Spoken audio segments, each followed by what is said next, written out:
They're already down 2-0 in this series, and that's something, a place that he hasn't been in the first round of the Eastern Conference playoffs. Do you think that they have what it takes to actually win this series? You know what, Jay? I'm not going to jump off the bandwagon yet. You know, and I picked, Golden State and Cleveland to be in the finals again, and Golden State to win it. I think this road is obviously going to be a whole lot harder for LeBron. He's never been in this situation.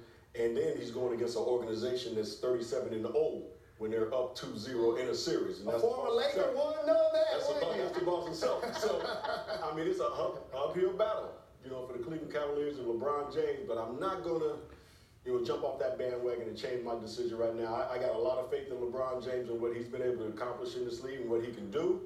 I just don't have a whole lot of faith in his supporting cast. But I'm thinking these guys are going to show up these next two games, which is obviously the series.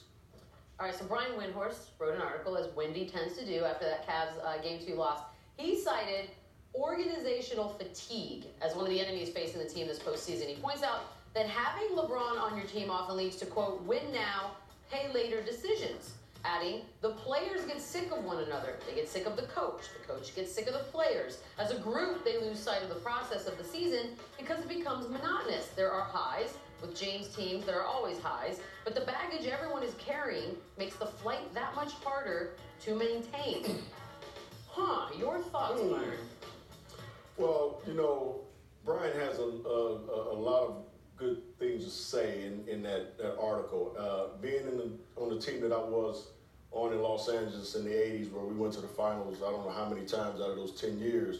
I didn't want to brag. I got your back. I don't want to brag. I don't want to brag. I'm just saying, going to the finals that many times, I understand what he's talking about when he says organizational fatigue, players get tired of the coaches get tired of the players. But if you're all on the same page, you're all on the same accord, you all have the same common goal, which is to win championships, it never gets tiring to me. But I do understand what he's saying because they keep bringing players in and out. Yeah. Making trades during off-season to appease LeBron James, to try to give him everything that he needs to win now, because they're not thinking about the future.